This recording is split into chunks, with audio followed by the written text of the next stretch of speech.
Hello students, आप सबका स्वागत है। आज की हमारी सुंदर सी कविता का नाम है छाया मत छूना, जिसके कवि हैं गिरिजा कुमार माथुर जी। कविता का भावार्थ समझने से पहले थोड़ा सा कविता के बारे में जान लेते हैं। इस कविता में कवि ने अतीत की मधुर स्मृतियों को छाया का नाम दिया है। इंसान को कभी न कभी अपने जीवन में अतीत की मधुर स्मृतियां याद आ ही जाती हैं और उनको याद कर व्यक्ति अच्छा महसूस करने लगता है। हालांकि वो मधुर स्मृतियां अब आपका वर्तमान नहीं बन सकती हैं, क्योंकि बीता वक्त कभी भी वापस नहीं आ सकता है। इसीलिए कवि कहते हैं कि परिस्थितियां चाहे कैसी भी हो, वर्तमान में जियो। फिर चाहे आपके जीवन में कठिनाइयां, परेशानियां या निराशा ही क्यों न हो, जो भी हो उसका सामना करो, तुम तभी खुश रह पाओगे। चलिए अब बढ़ते हैं कविता के भावार्थ की तरफ।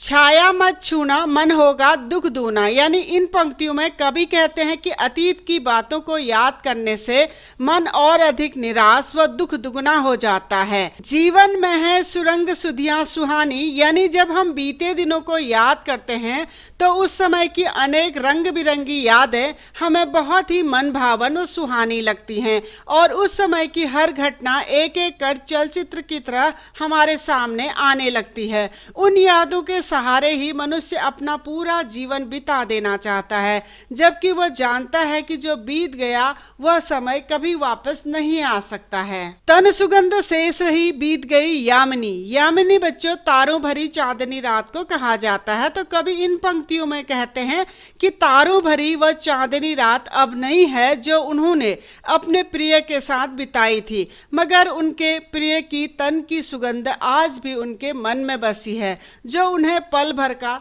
सुख प्रदान करती है। कुंतल के फूलों की याद बनी चांदनी। बच्चों कुंतल लंबे काले घने बालों को कहा जाता है। तो कवि जब अपने प्रिय के बालों में लगे फूलों को याद करते हैं तो वह उन्हें क्षणिक शीतलता प्रदान करती है। बीते वक्त का हर क्षण जब उनकी आंखों के सामने साकार होता है तो मन को और अधिक दुख पहुंचता है। इसीलिए कवि कहते हैं कि पुरानी सुखद स्मृतियों से दूर रहना ही अच्छा है। चलिए अब बढ़ते हैं अपने कविता के दूसरे काव्यांश की तरफ।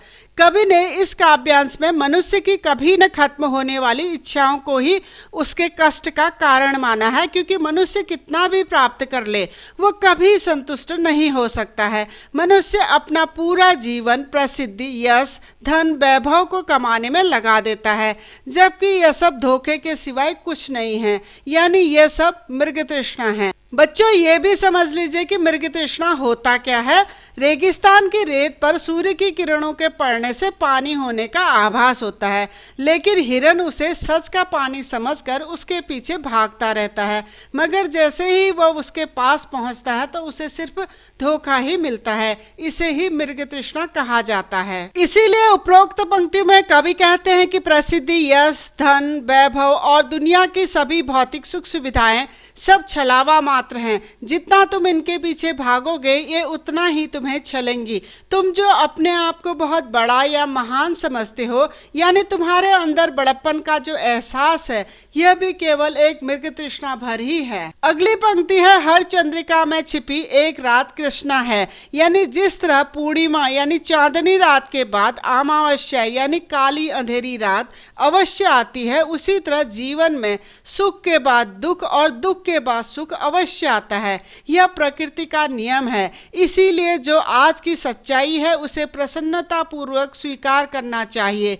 क्योंकि बीती बातों को याद करने से दुख के सिवाय और कुछ नहीं मिलने वाला। चलिए अब बढ़ते हैं अपने तीसरे और अंतिम काव्यांश की तरफ। उपरोक्त पंक्तियों में कवि कहते हैं कि जब मनुष्य के मन में दुविधा या असमंजस की स्थिति पैदा होती है तो मनुष्य का साहस टूट जाता है, उसका विवेक भी काम नहीं करता है, उसके सोचने समझने की शक्ति खत्म हो जाती है, यानी उसको कोई भी रास्ता नहीं सूझता है। ऐसे में अगर मनुष्य शरीर से स्वस्थ भी हो तब भी व्यक्ति का मन खुश नहीं होता है, क्योंकि मनुष्य अपने पास उपलब्ध चीजों से कभी भी संतुष्ट नहीं होता है। अगली पंक्ति है, दुख है न चांद खिला शरद रात आने पर।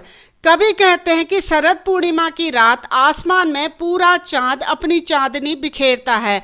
अगर उस रात को चांद ही ना दिखे तो दुख तो अवश्य होगा। अर्थात जब हमें हमारी मनचाही वस्तु ठीक समय पर नहीं मिलती है तो उसका दुख हमें जीवन भर रहता है। वैसे तो बसंत ऋतु में सभी फूल खिल जाते हैं, मगर कवि कहते हैं कि अगर कोई फूल बसंत ऋतु के जाने के बाद खिलता है तो भी क्या फर्क पड़ गया। अर्थात तुम्हें तुम्हारी मनचाही वस्तु अगर तय समय के निकल जाने के बाद भी मिलती है तो भी तुम उसी में संतुष्ट हो जाओ, और तुम्हें जो नहीं मिला उसका दुख मनाने के बजाय उसे भूलकर आगे बढ़ने की तैयारी करो। अर्थात जो मिला है उसी से संतुष्ट होकर वर्तमान में जीना सीखो और अपने सुखद भविष्य की तैयारी में जुट जाओ। तो बच्चों, ये था छाया मत छूना कविता का भावार्थ। इसी भावार्थ को और विस्तार से देखना चाहते हैं तो आप हमारी वेबसाइट keepinspiringme.in में विजिट कर सकते हैं। डिस्क्रिप्शन में मैंने इसका लिंक दे दिया है।